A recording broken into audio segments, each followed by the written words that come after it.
What's poppin', guys? It's the Sound Alchemist, and I'm not poppin', but I bet you're poppin', because welcome back to another For the Greater. Also, I'm Gershwan. Is he, though? This is a video series where we answer the questions left by you, the viewer. If you have a question for us, please comment down in the comment section below. Put question in front of your question because we get those questions first. Also, we're doing super thanks, or that's a feature here on YouTube. If you guys want to support the channel, send us a little bit of dollar bills, y'all. You can give us a super thanks, and your question is guaranteed to be answered. You don't have to ask a question if you just want to show some love and support for the channel. Hit us up, and that is what Daytona Devil did. And he actually doesn't give us dollar bills. He gives us Euros? Yeah, euros. His question is, can the Star Child be a plan of the Emperor to reincarnate itself into a new body? And why the Sensei are no longer the 40K in 40K since they are true sons of the Emperor? So the Sensei is a topic that has long been retconned. Yeah, it's not a thing anymore. I think it was just an author who created like that story for fluff steaks. Yeah. And it even though, like, if you incorporate something like that of your own thinking, that's a pretty big thing. Oh, yeah. So if you guys don't know what Sensei are, they are the children of the Emperor. That's huge. Yeah, they were blanks. Yeah. So they didn't have any powers. But an Inquisitor had the idea of, like, hey, let's gather all these children that weren't really children anymore, but like let's gather these sensei and murder them to reincarnate or give birth to the new emperor or a new emperor kind of thing. Yeah. And it failed. Right. Spoiler alert. Yeah. For a thing that isn't even a thing. Right. So that's pretty crazy to have this awesome, like, lore-changing theory, put it into a book, and just, like, have it run. Because, like, honestly, that could be a series of, you know, events that a whole collection of books can focus on. It could even bring in new armies, new civilizations that follow this sensei or that sensei. It could lead to a whole, like, hierarchy, almost like the kings and their children as to who becomes the new leader of the Imperium. Yeah. Like, they could have done a lot with it. But no, GW decided that was too much going on. There's already enough going on in the Imperium that they didn't want to mess with something like that. Yeah. And what's cool about that whole scenario was the fact that, like, in 40K, when things get retcon, it doesn't necessarily mean that, like, GW was like, no, never mind. I mean, it does, but at the same time, it's like, you can argue that that Inquisitor was just under false understanding, and he did all that for no reason, which is why it failed. Yeah. So in a way, even things that are not canon in 40K from the past can still operate, and you can still create your own fan lore based around that idea, because it's just like, oh, this was just like a rumor that was spread somewhere. Is it true? Who knows? But you can still, like, take it and run with it, I guess. Exactly. Yeah, that's the fun thing about 40K being such an awesome sandbox, that just because something is retconned could just mean that maybe the Imperium did the whole Edict of Obliteration, and it was a thing, but now it got, like, covered up and hidden. And it's also cool because, like, you have the Emperor and his children, aka the Primarchs, which are all psychers in some form. Yeah. That are actually the opposite of them, blank. So it could be like an antithesis. Right. So to answer the question, could it be a plan by the Emperor to reincarnate? Yeah, possibly. If you want to run with it, run with it.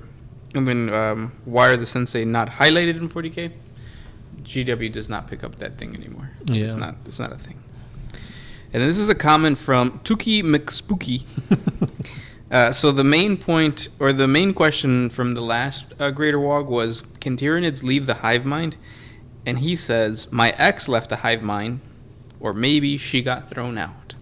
I thought that was pretty clever. Sometimes I forget that, like, our demographic is a lot older than we are. So that's funny. Next question. This one is by Andrea Necci. Say at least one Primarch that you would have liked to see. How would it have grown on a planet in the lore has ended up another Primarch? So, for example, if Angron would have ended up on a planet Guilliman was in instead of Guilliman himself, how could this have changed? That's pretty interesting because it's like one of those, like, nature versus nurture type of situations. Exactly. Like, is it sanguineous that, like, was naturally a pure being, or was it the fact that he was picked up by these individuals on WAAAGH, and because of their struggle, he became like kind at heart, I guess, kind of thing? Yeah. Or same thing with like Lehman Russ. Was it the barbarians from Fenris that turned him into this like gladiatorial monster? Yeah. No, it was the Emperor. Yeah. And yeah, because like a lot of that is ingrained in their genes, right? Like Primarchs are supposed to be a certain type of way. Corvus Corax was supposed to be sneaky. That's just his thing. Not so much that he landed on this like gloomy and dark environment. Yeah, I think that the Primarchs were created for a specific purpose. So no matter what planet they were pushed on by the dark ruinous powers / Erda, but they would have ended up still being who they are now, just with different upbringings. But I don't think the upbringings would have changed them that much. Yeah, just certain like features would have changed. Like Vulcan probably wouldn't have his skin. Because I think that's a thing of what is it called? Nocturne. Nocturne, yeah, it's a Nocturne thing. Yeah, but it would be pretty cool to see like how these stories would have changed them. Also, I think their aesthetic would have changed too. Yeah. So like obviously Gilliman being all like quote unquote like Roman like, he'd be pretty badass if he was on Chagoris. So he'd be like riding like horses and stuff. So yeah. I think it would be cool to have like the vanilla Primarchs, kind of like what's his name, Dorn, Gilliman, and the Lion land on a more like flavorful, more spicy planet. Dorn on Armageddon would have been interesting. Ooh, yes, a Catachan born Primarch would be pretty cool. Yep. Good question. Next one. This one is by Evangelium. Who has a higher ranking, a rogue trader or an inquisitor? Inquisitor. Yeah, easily. I mean, even though rogue traders, it seems like they could do whatever and anything they want to, like they are kind of bound by these higher powers, such as an inquisitor. Think of it as like the inquisitor has a license to do whatever. The Inquisition are the ones that give them that license. Next question comes from the big one. Since I'm way too poor and black to give a super thanks, would you guys accept a high five from my spiritual aura? No, actually, we wouldn't. But we would accept a spiritual handy. Hey. No, yeah, that's cool. Thank you, man. Next question. Do I have to wash my hand though? No, it's spiritual. So but there's like ectoplasm, nah? No, I think you're thinking of the ghosts. Yeah, Ghostbusters. Yeah, like a spirit is not technically a ghost, is it? It could be. Because you can, like, let's say you do like the astral projection, kind of like Doctor Strange. Yeah. That's not a ghost. Right, because a ghost is from a dead body, right? Yeah. So then, I'm guessing the big one is still alive. Hopefully. So that's his astral projection. Or else he'd have to change his name to the biggest that ever was. That was, yeah. Yeah. Thank you. Yeah, much appreciated.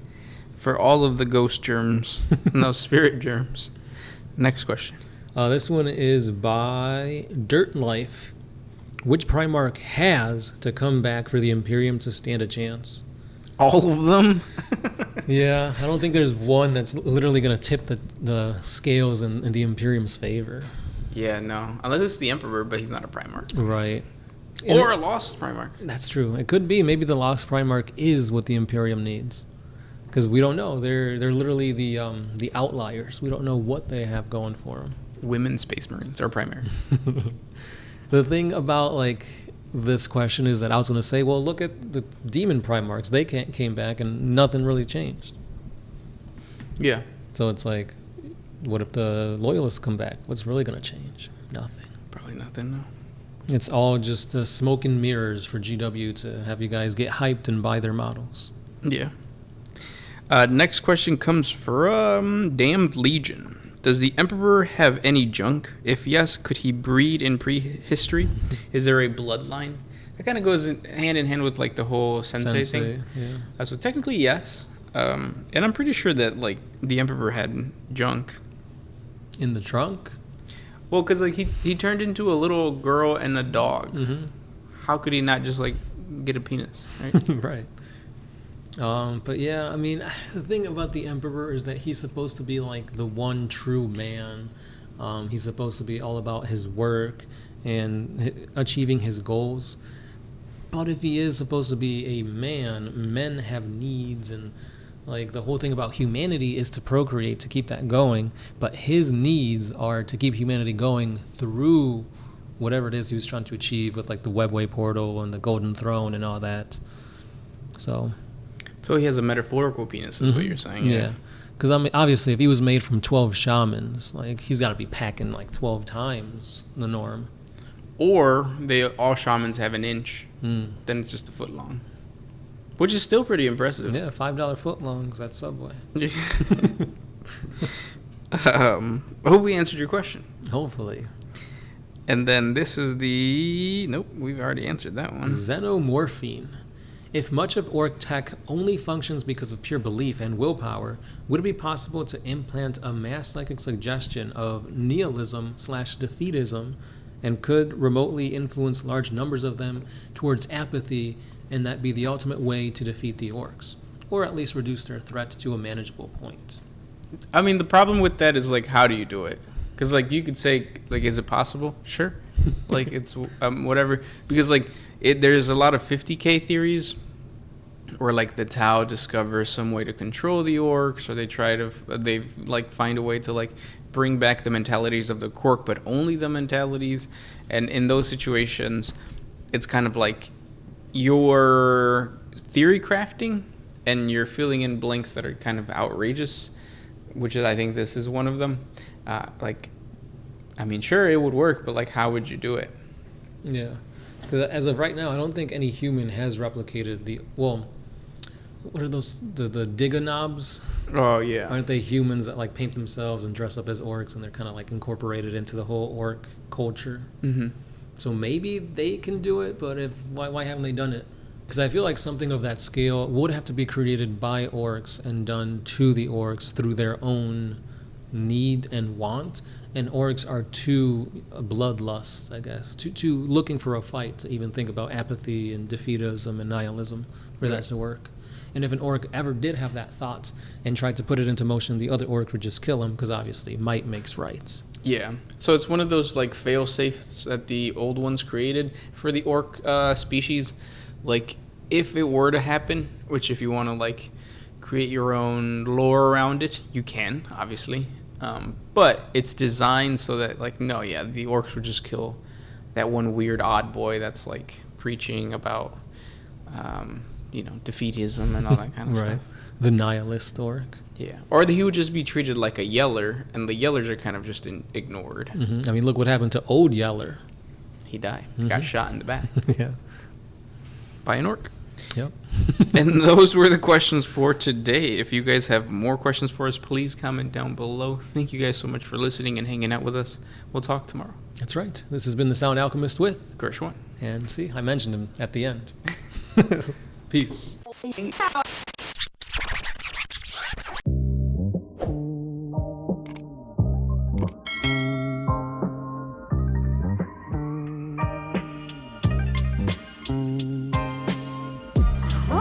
used to put my freedom first in any situation.